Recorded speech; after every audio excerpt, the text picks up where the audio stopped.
നിലത്ത് മുട്ടി നിൽക്കുന്ന തുമ്പിക്കൈയും പാൽ വെളുപ്പിന്റെ നിറമുള്ള കൊമ്പുമായി കടവൂരാൻ എഴുന്നള്ളുമ്പോൾ കാണാൻ നല്ല ചന്തമാണ്. പിന്നെ ഓലയൊക്കെ അടക്കുകയാണെങ്കിൽ 2 സ്റ്റെപ്പ് 3 സ്റ്റെപ്പൊക്കെ തെങ്ങിൽ ചവിട്ടി എത്താത്ത ഓലയൊക്കെ അടത്തെടുക്കും. അങ്ങനെ ചക്കയാണ് ഏറ്റവും കൂടുതൽ പ്രിയം. നമ്മൾ കാണാത്ത പ്ലാവിൽ പോയി ശരിയായ ചക്ക എടുത്തിട്ടുണ്ട്. അത് ഇപ്പോൾ 3 എണ്ണം നിൽക്കണമെങ്കിൽ ആ 3 ചക്കയും ഒരുമിച്ചെടുത്ത് ഒരു കൊമ്പിൽ ആ ഓലയുടെ ഇടയ്ക്ക് വെച്ച് ഓലയും വെച്ച് തിന്നുകൊണ്ട് വരും. ഒരു വർഷത്തിനിടയ്ക്ക് ഏറ്റവും ഇഷ്ടപ്പെട്ട ഒരു മൊമെന്റ് ഏതാണ് ശിവരാജുവിന്റെ? അതിനെ സംബന്ധിച്ച് എനിക്കത് മൊത്തം മൊമെന്റ് തന്നെ. കാര്യം ഞാൻ അതിന്റെ അതേ കണക്കാണ്, എന്റെ മോനെ കണക്ക് നോക്കിയാണ് ഞാൻ. ഏകദേശം ഒരു 5 വയസ്സുള്ളപ്പോഴാണ് കോന്നി വനമേഖലയില് ഒരു വാടിക്കുഴിയിൽ നിന്ന് കടവൂരാനെ കണ്ടുകിട്ടുന്നത്. ആനപ്രേമികളുടെ സ്വന്തം കടവൂരാന്റെ വിശേഷങ്ങളാണ് നമ്മൾ ഇന്ന് കാണാൻ പോകുന്നത്.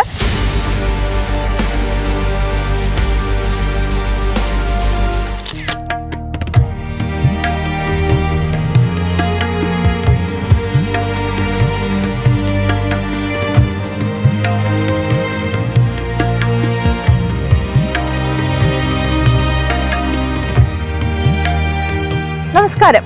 പൂരപ്പറമ്പുകളെ ആവേശത്തിലാഴ്ത്തുന്ന തിരുവിതാംകൂർ ദേവസ്വം ബോർഡിന്റെ തലപ്പൊക്കത്തിന്റെ പ്രൗഢിയായിട്ടുള്ള തൃക്കടവൂർ ശിവരാജുവിന്റെ ആനപ്രേമികളുടെ സ്വന്തം കടവൂരാന്റെ വിശേഷങ്ങളാണ് നമ്മൾ ഇന്ന് കാണാൻ പോകുന്നത്. ആ കാഴ്ചകളിലേക്ക് പോകാം.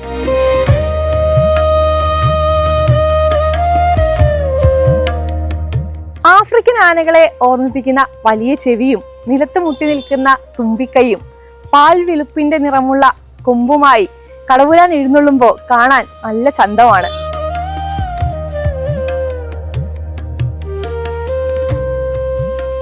അപ്പൊ കടവൂരാന്റെ വിശേഷങ്ങൾ നമുക്ക് പറഞ്ഞു തരാൻ നമുക്കൊപ്പം കടവൂരാന്റെ പാപ്പാനായ ശാർക്കര ബിജുചേട്ടനുണ്ട്. ബിജുചേട്ടൻ നമസ്തേ. നമസ്തേ. എന്തൊക്കെയാണ് പുതിയ വിശേഷങ്ങൾ? വിശേഷം എന്ന് പറയാൻ ഞാനിപ്പോ വന്നിട്ട് 1 കൊല്ലം ആയതേ ഉള്ളൂ. ആനയ്ക്ക് ഞാൻ വന്ന സമയത്ത് ആനയെ നീരി കെട്ടാൻ വേണ്ടിയുള്ള ശ്രമത്തിലായിരുന്നു. വന്ന ആനയെ നീരി കെട്ടി തിരുവോണമായപ്പോൾ ആനയ്ക്ക് ഒലിച്ചായിരുന്നു. 4-5 മാസം ആന നിന്ന് 10-30 പരിപാടി എടുത്തായിരുന്നു. ഇപ്പോൾ പിന്നെ അതിൽ ഏറ്റവും കൂടുതൽ സന്തോഷം എന്ന് പറയാൻ പാറമേക്കാവിന്റെ തിടപ്പെടുക്കാനായ തൃക്കടവൂർ ശിവരാജനൊരു ഭാഗ്യം കിട്ടിയായിരുന്നു. അത് നമുക്കും ഒരു ഭാഗ്യം കിട്ടിയായിരുന്നു. അതെല്ലാം കഴിഞ്ഞ് അടുത്തുള്ള പരിപാടികളൊക്കെ എടുത്ത് ഇപ്പൊ അടുത്ത സുഖചികിത്സ ആരംഭിച്ചിട്ടുണ്ട്. കാര്യം ദേവസ്വത്തിന്റെ അല്ല, ആനപ്രേമിമാരെ അത് 1 മാസം അവരെയാണ്. അത് കഴിഞ്ഞ് ദേവസ്വത്തിന്റെ കർക്കിടക ചികിത്സ. കർക്കിടക ചികിത്സ എന്ന് പറയുമ്പോൾ പകുതി കൊടുക്കാൻ പറ്റുള്ളൂ. പകുതി ആകുമ്പോൾ ആനയ്ക്ക് മുതപ്പാടിൽ ഒലിച്ചു കഴിഞ്ഞാൽ പിന്നെ നമുക്ക് അടുത്തോട്ടൊന്നും പോകാൻ പറ്റില്ല. ഈ ആനയെ സംബന്ധിച്ച് പറയാൻ ഒലിച്ചു കഴിഞ്ഞാൽ പാപ്പാമാരെ അടുത്ത് കേറ്റില്ല. എന്നാ വെളിയിലുള്ള ആൾക്കാരുടെ അടുത്ത് വലിയ കാര്യമാണ്. പക്ഷെ അവര് ദൂരെ നിന്ന് അവർക്ക് എന്തും കൊടുക്കാം. ഭക്ഷണ കാര്യങ്ങളൊക്കെ കാര്യം എന്ന് വെച്ചാൽ ഒലിച്ചു കഴിഞ്ഞാൽ ഫുഡൊന്നും കൊടുക്കൂല. ചോറ് ഐറ്റങ്ങൾ കാര്യങ്ങളൊന്നും കൊടുക്കില്ല. പട്ട, പനമ്പട്ട, തെങ്ങും മണ്ട, പനന്തടി, അങ്ങനെയുള്ള ഐറ്റങ്ങൾ ഒലിക്കുന്ന സമയത്ത് ആരോഗ്യത്തിന് വെച്ചാൽ ആ തടിയൊക്കെ ഇട്ട് കൊടുക്കുമ്പോൾ മണ്ട അനങ്ങുമ്പോൾ അത് അത്രയ്ക്കും ഒലിച്ച് പവർ കൂടി ഒലിച്ചിറങ്ങും. പെട്ടെന്ന് ഒലിച്ച് പോകും. കാര്യം 4 മാസം നിൽക്കും. 4-4.5 മാസം നിൽക്കും.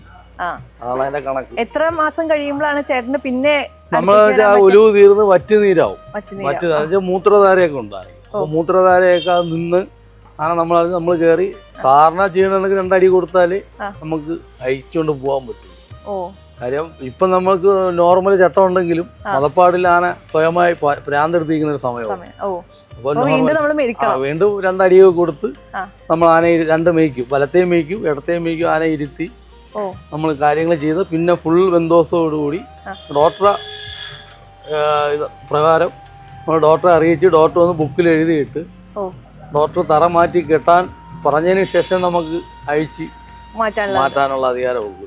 കാര്യം നമ്മൾ ഡോക്ടറെ അടുത്ത് പറയാതെ നമ്മൾ എന്തെങ്കിലും കാണിച്ചാൽ നമ്മളെ കയ്യിൽ ഇത് നിൽക്കില്ല. ദേവസ്വം ബോർഡ് ആനയാണ്. അപ്പോൾ ആ റൂള് മുറയ്ക്ക് നമുക്ക് പോകാൻ പറ്റും. ഒരു 5 ദിവസം തറ മാറ്റി കെട്ടി കാര്യം നമ്മളെ വഴിക്കായി എല്ലാം വന്നതിന് ശേഷം ഡോക്ടർ അടുത്ത 5 ദിവസം കഴിയുമ്പോൾ അടുത്ത ഡോക്ടർ വന്ന് അടുത്ത പരിശോധന നടത്തിയിട്ട് വെളിയിൽ തീറ്റിക്ക് പോകാൻ എഴുതി കൊടുക്കും. പിന്നെ അത് കഴിഞ്ഞതെല്ലാം കഴിയുമ്പോൾ പരിപാടിക്ക് പോകാനായിട്ട് പെർമിഷൻ ഉണ്ട്. അത് തൃക്കടവൂർ ശിവരാജന്റെ പൊതുവെ ശാന്തനാനയാണ്.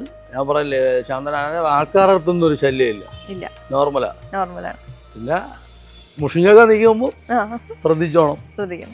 നമ്മളറിയാതെ വന്ന് കയറുകയാണെങ്കിൽ അവർക്ക് കൊടുക്കുന്ന സമ്മാനം ചിലപ്പോൾ നമുക്ക് കിട്ടും. അങ്ങനെയൊക്കെ ഉണ്ട്. പിന്നെ കുറെ ഇഷ്ട കാര്യങ്ങളുണ്ട്. ആ സാധനങ്ങളൊക്കെ ചെന്ന് എടുക്കാൻ നേരത്ത് നമ്മൾ വിലക്കുകയും പിടിക്കുകയും ചെയ്യില്ല. എന്തൊക്കെയാ അത് അതിപ്പോ അമ്പലത്തിൽ എഴുന്നള്ളിച്ചുണ്ടെങ്കിൽ ഇപ്പൊ പറ ഇടുമ്പോ നെല്ല് വാരാൻ പോകും. അപ്പൊ നമ്മൾ വിലക്കില്ല. പിന്നെ നമ്മള് തീറ്റിക്ക് പോകുമ്പോൾ പനംപട്ട വെട്ടി എടുക്കാൻ പോവുകയാണെങ്കിൽ നമ്മൾ അതിന് കൊടുത്തതിന് തിന്ന് തീർന്നതിന് ശേഷം ബാക്കി എടുത്തോണ്ട് വരാൻ പറ്റും. നമ്മൾ കൊടുക്കാതെ കൊണ്ടുവന്നാൽ നമുക്ക് സമ്മാനം തരും. അങ്ങനെയൊക്കെയുള്ള ചിട്ടകള് പുള്ളിക്ക് ഉണ്ട്. നാടനായതുകൊണ്ട് അത് നമുക്ക് പറഞ്ഞു തരും. അറിഞ്ഞാത്ത കാര്യം അത് പറഞ്ഞു തരും. പിന്നെ ഓലയൊക്കെ അടക്കുകയാണെങ്കിൽ 2 സ്റ്റെപ്പ് 3 സ്റ്റെപ്പൊക്കെ തെങ്ങിൽ ചവിട്ടി എത്താത്ത ഓലയൊക്കെ അടത്തെടുക്കും. അങ്ങനെയൊക്കെയുള്ള ചിട്ടകളൊക്കെ ഉണ്ട്. പിന്നെ ചക്കയാണ് ഏറ്റവും കൂടുതൽ പ്രിയം. ചക്കയോട് കാര്യം നമ്മൾ ഓലയും കൊണ്ടുവന്നാലും നമ്മള് കാണാത്ത പ്ലാവിൽ പോയി ശരിയായ ചക്ക എടുത്തിട്ടുണ്ട്. അത് ഇപ്പോൾ 3 എണ്ണം നിൽക്കണമെങ്കിൽ ആ 3 ചക്കയും ഒരുമിച്ചെടുത്ത് ഒരു കൊമ്പിൽ ആ ഓലയുടെ ഇടയ്ക്ക് വെച്ച് ഓലയും വെച്ച് തിന്നോണ്ട് വരും. ഒരു ചുള തറയെ പോവില്ല. അങ്ങനെയൊക്കെ ചക്കപ്രിയനാണോ പോലെ? ചക്കയെന്ന് പറഞ്ഞാൽ ജീവനാണ്. നമ്മൾ കൊണ്ടുവരുത്തില്ല, നമ്മൾ തന്നെ ചെന്ന് അതിനൊരു ചുള എടുക്കാന്നൊക്കെയാണെങ്കിൽ സമ്മതിക്കില്ല. ചിലപ്പോൾ നമ്മൾ അടിച്ചു കളയും. അങ്ങനെയൊക്കെ ഉണ്ട്. ഇഷ്ടമില്ലാത്ത കാര്യങ്ങൾ ഞാൻ പറഞ്ഞില്ല, മുഷിഞ്ഞ് നിൽക്കുമ്പോൾ വന്ന് കയറല്. ചട്ടക്കാരൻ്റെ അടുത്ത് പറഞ്ഞ് ചട്ടക്കാരൻ്റെ മുമ്പിൽ വന്ന് നമുക്ക് പിടിച്ച് എന്ത് ചെയ്യാം. ഇപ്പൊ ചേട്ടൻ ഇവിടെ ഉണ്ടെങ്കിൽ കുഴപ്പമില്ല, ഒരു ശല്യമില്ല. പിന്നെ കൈയിട്ട് വാടകയൊക്കെ പിടിക്കും. ആരാണെന്നുള്ള വാടകയൊക്കെ പിടിച്ച് നോക്കും, എന്തരാണെന്നുള്ളതൊക്കെ നോക്കും. പിന്നെ ആരെങ്കിലും വരുമ്പോ എന്തെങ്കിലും കയ്യിലുണ്ടാകും നോക്കും. പഴവോ ശർക്കരയോ കരിപ്പൂട്ടി അങ്ങനെയൊക്കെയുള്ള കാര്യങ്ങൾ അത് കൊണ്ടുവന്ന സന്തോഷം കൊടുക്കുക. കയ്യിൽ വെച്ച് കൊടുക്കാം, ബാക്കിയകത്ത് വെച്ച് കൊടുക്കാം. പക്ഷെ ഈ സമയത്തെ കൊടുക്കാൻ പറ്റൂ. മതപ്പാട് സമയത്ത് ഇതിലൊന്നും ഉത്സവങ്ങളിലേക്ക് കൊണ്ടുപോകുമ്പോഴൊക്കെ കൊണ്ടുപോകാൻ ഞാൻ പറയല്ലേ, വേറെ ഒരു കാര്യങ്ങളൊന്നുമില്ല. നമ്മള് ഈ അറിഞ്ഞാത്ത കാര്യം നമുക്ക് തന്നെ ആന പറഞ്ഞു തരും. നമ്മളപ്പോഴും വലിയ തിരക്കൊക്കെ ഉണ്ടാവുമല്ലോ, നമുക്ക് ആനയ്ക്ക് വെടിക്കെട്ടോ അങ്ങനെയുള്ള കാര്യങ്ങളോ ഒന്നും ഒരു പേടിയോ കാര്യങ്ങളോ ഒന്നുമില്ല. ഒരു കാര്യങ്ങളൊന്നും. ഇപ്പൊ സൈഡിൽ പടക്കം വയ്ക്കുകയാണെങ്കിൽ ആന ആദ്യം ഒന്ന് നോക്കും 4 സൈഡിൽ, പിന്നെ നോർമലാണ്. അപ്പൊ നമ്മളെ പിറകെ കൊണ്ട് ഒരു പടക്കം വെച്ചാൽ നമ്മൾ പേടിച്ചു. ആന സംബന്ധിച്ച് മൃഗങ്ങളാണ്, ഞെട്ടൽ എന്തായാലും കാണിക്കും. ഇപ്പൊ എന്താ പറയാ, ഒരുപാട് പ്രത്യേകതകളുള്ള ആനയാണ് ശിവരാജു. ലക്ഷണമൊത്ത ആനയാണ് കേരളത്തിൽ. തലയെ കെട്ട് കിട്ടുമ്പോ ആനക്ക് വേറെയാണ്. തലയെ കെട്ട് കെട്ടായിരിക്കുമ്പോ 10 അടി ഉയരണ്ട്. ഇനി അത് തലപ്പൊക്കം പിടിക്കുമ്പോ ഇപ്പോഴത്തെ സമയത്ത് ഒരു കണക്കിന് തല പിടിക്കാത്തതിനും നല്ലത്. ആനയ്ക്ക് ഈ കുറെ ആൾക്കാർ വന്ന് ഇങ്ങനെ പിടിക്കാൻ പറയാൻ വേണ്ടി ഫോറസ്റ്റുകാർ കുറെ റൂളും കാര്യങ്ങളും നമ്മൾ കൊണ്ടുപോവാ, എഴുന്നള്ളിക്കുക, കൊണ്ടുവരിക. കാര്യം വെച്ചാൽ ഇതിനെ തലയെ കെട്ട് കെട്ടിക്കഴിഞ്ഞാൽ വേറെ ഒരു കാഴ്ചയാണ്. തലയെ കെട്ടില്ലാതെ ഐശ്വര്യമാണ്, തലയെ കെട്ടില്ലാതെ വേറെ ഒരു ഐശ്വര്യം. അങ്ങനെയൊക്കെ ഉണ്ട്. ചേട്ടന് ഇപ്പൊ ഒരു വർഷത്തിനിടയ്ക്ക് ഏറ്റവും ഇഷ്ടപ്പെട്ട ഒരു മൊമെന്റ് ഏതാണ് ശിവരാജുവിന്റെ? അതിനെ സംബന്ധിച്ച് എനിക്കത് മൊത്തം മൊമെന്റ് തന്നെ. കാര്യം ഞാൻ അതിന്റെ അതേ കണക്കാണ്, എന്റെ മോനെ കണക്ക് നോക്കിയാണ് കാണുന്നത്. കാര്യം ഞാൻ പണ്ട് 6 കൊല്ലത്തിൽ 2ാം പാപ്പനായിട്ട് ജോലി ചെയ്തിട്ടുണ്ട്. അപ്പൊ അതുകൊണ്ട് അതിന്റെ കാര്യങ്ങളെല്ലാം എനിക്ക് അറിയാം. അതിലൊരു പുതിയ ആള് വന്നു കഴിഞ്ഞാൽ നമുക്ക് പെട്ടെന്ന് അംഗീകരിക്കാൻ പറ്റില്ല. അപ്പൊ പുള്ളിക്ക് ചട്ടായി, പുള്ളി ഇപ്പോൾ ഒറ്റയ്ക്ക് കൊണ്ടുപോകുമ്പോൾ നമ്മളെ പുള്ളിക്ക് അടുത്ത് കാര്യങ്ങളെല്ലാം പറയണം. ഇന്ന കണക്കാണ് കാര്യം. അടിക്കണേന്നും ആക്ക് ഇഷ്ടമല്ല. നമ്മള് പിള്ളേരെ അടിക്കണമെങ്കിൽ 10 പ്രാവശ്യം പറയുമ്പോൾ ഒരു കൊട്ട് കൊടുക്കണം. അത് നൊന്താൽ പ്രശ്നമാവും. നമ്മളെല്ലാം അതൊന്നും പറയാൻ പറ്റില്ല, ചിലപ്പോൾ അടിച്ചു കളയും. ഇല്ല, ഇതുവരെ എനിക്ക് ശിവരാജനെ കൊണ്ട് ഒരു കുഴപ്പമില്ല. ഇപ്പൊ ഒരുപാട് വർഷമായില്ലോ ഈ ആനപ്പ. ഞാൻ 24 വർഷമായി സർവീസിൽ കയറിയിട്ട്. 2003 ജോലിക്ക് കയറിയത്. ബാക്കി ഇപ്പൊ ഇത്രയും കാലത്തിനിടയ്ക്ക് ഒരുപാട് ആനകളുടെ ഒരുപാട് ആനകൾ എന്താ ശിവരാജുവിന് എന്താ വ്യത്യാസം? ശിവരാജിന് വ്യത്യാസം എന്ന് പറയാൻ മറ്റുള്ള ആനയെ കാട്ടി നല്ലൊരു ആനയാണ്. ആനകളെല്ലാം വലിപ്പവും ചെറുപ്പവും ഉണ്ട്. കാണാൻ അഴക് തൃക്കടവ് ശിവരാജു ദേവസ്വം ബോർഡിന്റെ ഒരു മുതലാണ്. തീർച്ചയായിട്ടും. കാര്യം എന്ന് വെച്ചാൽ ദേവസ്വം ബോർഡിന് ഏറ്റവും കൂടുതൽ ഒരു വരുമാനം കൊടുക്കുന്ന ഒരു മുതലാണ്. അപ്പൊ നമ്മൾ അതിനെ നോക്കണ കണക്ക് നമ്മൾക്ക് എല്ലാവരും കാണും. ആന പ്രേമിയായാലും ദേവസ്വം ബോർഡായാലും ശിവരാജിന് ഒരുപാട് ഫാൻസ് ഇഷ്ടം പോലെ ഉണ്ട്. തൃശ്ശൂരിൽ നിന്ന് വിനയാന്ന് വന്ന് അതിന് മുമ്പിൽ ദിവസം പാലക്കാട്ടിൽ നിന്ന് വന്നു അവിടെ വന്ന് ആനയെ കാണാൻ പോകും. തൃശ്ശൂർ പൂരത്തിന് കാണാൻ പറ്റാത്തവർ ഇവിടെ കാർ വിളിച്ചു വന്ന് ഇപ്പൊ ആനയെ കണ്ടിട്ട് പോയി ആനയ്ക്ക് ഫുഡെല്ലാം മേടിച്ചു കൊടുക്കും. അങ്ങനെയുള്ള കാര്യങ്ങൾ ഏറ്റവും കൂടുതൽ സന്തോഷത്തോടെ നമുക്ക് സന്തോഷമുണ്ട്. ആന ഇത്രയും ലോങ് നമ്മളെയും ആനയും കാണാൻ വരുമ്പോ ഇതുള്ളതുകൊണ്ടല്ലേ നമ്മളെ 10 പേര് അറിയണത്. ഇതില്ലെങ്കിൽ നമ്മളെ 10 പേര് അറിയില്ലല്ലോ. നമ്മളിപ്പോ ഇവിടെ പോയാലും നമ്മൾ വിചാരിക്കും നമ്മളെ അവർക്ക് അറിഞ്ഞുള്ളത്, പക്ഷെ അവർക്ക് നമ്മളെ അറിയാം. ഇപ്പൊ നമുക്കറിയാം ശിവരാജുവിന്റെ കൊമ്പിന്റെ കളറ് വെള്ള കളറാണ്. എല്ലാ ആനകളെക്കാളും കുറച്ചുകൂടി ഷൈനിങ് ആണത്. അത് കറുപ്പ് നമ്മള് വെള്ളമൊക്കെ വീട്ടിൽ കുളിപ്പിച്ചിട്ട് വരുമ്പോ നല്ല രസമാണ് ആനയെ കാണാൻ, നല്ല അഴകാണ് ആനയെ. കരിങ്കറുപ്പ് തന്നെയാണ്.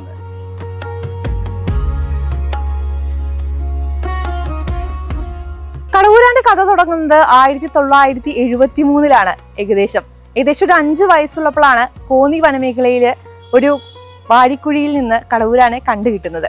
അങ്ങനെ കോന്നി ആനക്കുട്ടിലെ പ്രാരംഭ പരിചരണങ്ങൾക്ക് ശേഷം അവൻ കൊല്ലം ജില്ലയിലെ പ്രശസ്തമായ തൃക്കടവൂർ മഹാദേവ ക്ഷേത്രത്തിന്റെ തിരുമുറ്റത്തേക്ക് ആനയിക്കപ്പെടുകയായിരുന്നു.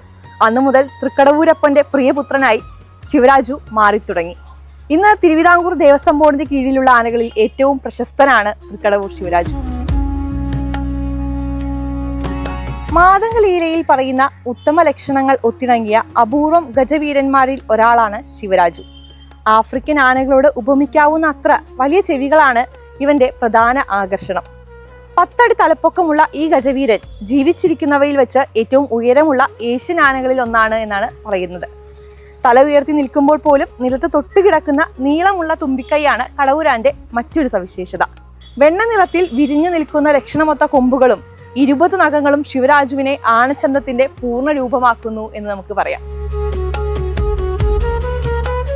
ശിവരാജുവിന്റെ കൂടുതൽ വിശേഷങ്ങൾ പറഞ്ഞു തരാൻ നമുക്കൊപ്പം തൃക്കടവൂർ മഹാദേവ ക്ഷേത്രത്തിലെ ഉപദേശക കമ്മിറ്റി അംഗമായിട്ടുള്ള TN ഉണ്ണികൃഷ്ണൻ ചേട്ടൻ ചേരുന്നുണ്ട്. ഉണ്ണിച്ചേട്ടാ നമസ്തേ. ശിവരാജു ഇവിടേക്ക് എത്തുന്നത് എനിക്ക് തോന്നുന്നു ഒരുപാട് കാലം മുന്നെയാണ്. എങ്ങനെയാണെന്ന് ശിവരാജുവിന്റെ ഒരു വരവ് കൊല്ലത്തേക്ക്? ശിവരാജുവിന്റെ വരവ് എന്ന് പറഞ്ഞാൽ ഈ ക്ഷേത്രത്തില് ഒരു ആന ഉണ്ടായിരുന്നു, തൃക്കടവൂർ ശിവൻകുട്ടി. അപ്പൊ ആ ആന 1987 ഫെബ്രുവരി മാസം 4-ാം തീയതിയാണ് ചരിയുന്നത്. അങ്ങനെ ആനയില്ലായിരിക്കുന്ന ഒരു ഘട്ടത്തിലാണ് അന്നത്തെ ഉപദേശക സമിതി പ്രസിഡന്റായിരുന്ന CP കുഞ്ഞുണ്ണിപ്പൻ സാറിന്റെ നേതൃത്വത്തിലുള്ള ഉപദേശക സമിതി ആനയെ മേടിക്കണമെന്ന് തീരുമാനിക്കുകയും അങ്ങനെ കോന്നി ആനക്കൂട്ടിൽ നിന്നും തിരുവിതാംകൂർ ദേവസ്വം ബോർഡും 8 കരക്കാർ ക്ഷേത്രം അത് 8 കരക്കാരും ഉദാരമതിയായ ഭക്തജനങ്ങളും ചേർന്നാണ് ശിവരാജുവിനെ മേടിക്കുന്നത്. അന്ന് 14 വയസ്സേ ഉള്ളൂ. അങ്ങനെ കൊല്ലത്ത് ആനന്ദവല്ലീശ്വരം ക്ഷേത്ര സന്നിധിയിൽ നിന്നും 1988 ഫെബ്രുവരി മാസം 12-ാം തീയതി വൈകിട്ട് അവിടുന്ന് ആഘോഷമായിട്ട് കൊണ്ടുവന്ന് ഈ ക്ഷേത്രത്തിൽ കൊണ്ടുവന്നാണ് ആനയെ നടക്കിരുത്തുന്നത്. അന്ന് വളരെ വിശേഷപ്പെട്ടൊരു ദിവസം കൂടിയാണ്. കാര്യം എന്ന് വെച്ചാൽ നമ്മളെ മഹാസമാധി അടഞ്ഞ ചിന്മയാനന്ദ സ്വാമിജികൾ അദ്ദേഹത്തിൻ്റെ ഭഗവത്ഗീത പ്രഭാഷണ പരമ്പരയായിട്ട് ഭാരതമെങ്ങ് സഞ്ചരിക്കുന്ന കാലം കൂടിയാണ്. അന്നത്തെ ദിവസമാണ് അദ്ദേഹം ഈ ക്ഷേത്രത്തിലെത്തിയും ക്ഷേത്രത്തിൻ്റെ തന്നെ പള്ളിയോട്ടച്ചിറയിൽ വെച്ച് ഈ ഭഗവത്ഗീതയുടെ പ്രഭാഷണം നടത്തി. അങ്ങനെ വളരെ വിശേഷപ്പെട്ടൊരു ദിവസമാണ് തൃക്കടവൂർ ശിവരാജുവിനിവിടെ നടക്കരുത്. എനിക്ക് തോന്നുന്നു തൃക്കടവൂരിന്റെ പേര് ഈ ലോകത്തേക്ക് എല്ലാ ഭാഗത്തേക്കും എത്തിച്ച തീർച്ചയായിട്ടും ഭഗവാന്റെ സ്വയംഭൂവായ മഹാദേവനാണ് തൃക്കടവൂർ മഹാദേവൻ. ഭഗവാന്റെ യശസ് എനിക്ക് തോന്നുന്നു തൃക്കടവൂർ ശിവരാജിൽ കൂടിയാണ് നാടെങ്ങും എത്തിച്ചിരിക്കുന്നത്. ഇപ്പോൾ ശിവരാജു എഴുന്നള്ളിക്കാത്ത ക്ഷേത്രങ്ങളില്ല. ശബരിമല ഒഴിച്ച് ബാക്കി എല്ലാ ക്ഷേത്രങ്ങളിലും ആന ഇപ്പോൾ തൃശ്ശൂർ പൂരത്തിന് പോയിട്ടുണ്ട്, നേരത്തെ പാറമേക്കാവിൽ പോയിട്ടുണ്ട്. അങ്ങനെ എല്ലാ പിന്നെ സകല പൂരങ്ങളിലും വടക്കോട്ടുള്ള സകല പൂരങ്ങളിലും നെന്മാറ വല്ലങ്കി വേല എല്ലാ പിന്നെ ക്ഷേത്ര ഉത്സവങ്ങളിലും ദേവീദേവന്മാരെ തിടമ്പേറ്റിയ ഒരു ആനയാണ് തൃക്കടവൂർ ശിവരാജു. ശിവരാജുവിനെ ആ ചെറിയ പ്രായം മുതൽ കാണുന്ന ഒരാളാണ്. ഏകദേശം 53 വയസ്സുണ്ട് ശിവരാജുവിന്. എങ്ങനെയാണ് ശിവരാജുവിൽ ഉണ്ടായിട്ടുള്ള ഒരു മാറ്റം, അല്ലെങ്കിൽ ശിവരാജുവിനെ ഏട്ടന് എത്രത്തോളം പ്രിയപ്പെട്ടതാണ്? ശിവരാജു പിന്നെ എനിക്ക് വളരെ പ്രിയപ്പെട്ടതെന്ന് വെച്ചാൽ ഞാനോട് ചേർന്നാണ് അന്ന് ആഘോഷമായിട്ട് ഈ ക്ഷേത്രത്തിൽ കൊണ്ടുവന്നത്. അങ്ങനെ വളരെ പിന്നെ ഭഗവാന്റെ ഒരു പ്രിയപ്പെട്ട ആനയാണ് തൃക്കടവൂർ ശിവൻ. ഞങ്ങളുടെ എല്ലാവർക്കും വളരെ പ്രിയപ്പെട്ടതാണ് തൃക്കടവൂർ ശിവരാജു. ഞങ്ങളെയൊക്കെ സംബന്ധിച്ച് ശിവരാജുവിനെ എഴുന്നള്ളിച്ച് വരുന്നത് കാണുമ്പോൾ ഞങ്ങൾക്കുണ്ടാകുന്ന ഒരു രോമാഞ്ചമുണ്ട്. എനിക്ക് തോന്നുന്നു ഈ നാട്ടുകാരൻ എന്ന നിലയ്ക്ക്, അല്ലെങ്കിൽ ശിവരാജുവിനോട് അത്രത്തോളം അടുത്ത് നിൽക്കുന്ന ആളെന്ന നിലയ്ക്ക് നിങ്ങൾക്ക്, അല്ലെങ്കിൽ ഈ ക്ഷേത്രവുമായി ബന്ധപ്പെട്ട് നിൽക്കുന്നവർക്കൊക്കെ എത്രത്തോളം ഒരു അഭിമാനം? സത്യം പറഞ്ഞാൽ ഞങ്ങൾക്ക് വളരെയേറെ അഭിമാനമാണ്. ഞങ്ങളെ ഈ നാടിൻ്റെ ഒരു യശസ് ഈ ലോകം മൊത്തം എത്തിക്കുന്നതിനൊരു പ്രധാന ഘടകം തൃക്കടവൂർ ശിവരാജുവാണ്. ഈ ആന ലോറിയിലെങ്ങും കയറുന്ന ഒരു കാലഘട്ടമല്ലായിരുന്നു. അങ്ങനെയാണ് ഈ പ്രതാപൻ എന്ന് പറഞ്ഞ ആനക്കാരനാണ് ആനയെ ലോറി കയറ്റി എഴുന്നള്ളത്തിൽ കയറുന്നത്. ദേവസ്വം ബോർഡ് അമ്പലങ്ങളിൽ മാത്രമേ ആന എഴുന്നള്ളിക്കത്തുള്ളൂ. ഇന്നിപ്പോൾ നമ്മുടെ ശിവരാജനെ നോർമലായിട്ട് എഴുന്നള്ളിക്കണമെങ്കിൽ 3.5 ലക്ഷം രൂപ ദേവസ്വത്തിൽ അടച്ച് പിന്നെ വണ്ടിക്കൂലി എക്സ്ട്രാ ഒരു 4 ലക്ഷത്തിൽ പുറത്ത് രൂപയാവും ഇന്ന് എഴുന്നള്ളിക്കണമെങ്കിൽ. 15 ലക്ഷത്തിന് വരെ ഉണ്ട്. അത് ഏക്കത്തും അത് ലേലത്തിൽ വരികയാണ്. അല്ല നോർമലായിട്ട് 2.5 ലക്ഷം ആയിരുന്നു, ഇപ്പോൾ 1 ലക്ഷം കൂടെ കൂട്ടി 3.5 ലക്ഷം രൂപയായി. അതുകൂടാതെ ദേവസ്വം ബോർഡ് അമ്പലത്തിൽ എഴുന്നള്ളിക്കണമെങ്കിൽ ഒരു ദിവസം എഴുന്നള്ളിക്കണമെങ്കിൽ 1 ലക്ഷം രൂപയാണ്. നേരത്തെ 50,000 ആയിരുന്നു, ഇപ്പോൾ 1 ലക്ഷം രൂപയാക്കി. അപ്പോൾ ദേവസ്വം ബോർഡ് അമ്പലത്തിൽ എഴുന്നള്ളിക്കുന്നതിനും ആനയ്ക്ക് ഏക്കത്തുക അടച്ച് പറ്റത്തുള്ളൂ. എന്തുകൊണ്ടാണ് ശിവരാജു എന്ന് പേരിടാൻ? അല്ല, രാജു എന്നായിരുന്നു ആനയുടെ പേര്. അപ്പോൾ അതിന് ഭഗവാൻ മഹാദേവൻ ശിവനല്ലേ, അപ്പോൾ അതോടെ ചേർത്ത് മറ്റേ ആനയുടെ പേര് ശിവൻകുട്ടി എന്നല്ലേ. അപ്പൊ അതുകൊണ്ട് ശിവനെ കൂടെ അതുകൊണ്ടാണ് എനിക്ക് തോന്നുന്നു 5 വയസ്സുള്ളപ്പോഴൊക്കെയാണ് കോന്നിയിലേക്ക് ശിവരാജ് വരുന്നത് വന്നത്. അല്ലേ? ഇവിടെ വന്നപ്പോ ഒരു 14 വയസ്സോളം 14 പ്രായമുണ്ട്. വയസ്സോളം പ്രായമുണ്ട്.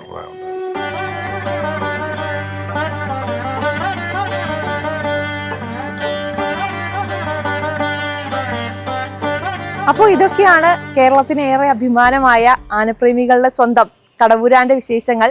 മറ്റൊരു കരിവീരന്റെ വിശേഷങ്ങളുമായിട്ട് നമുക്ക് വേഗം വീണ്ടും കാണാം. നമസ്കാരം.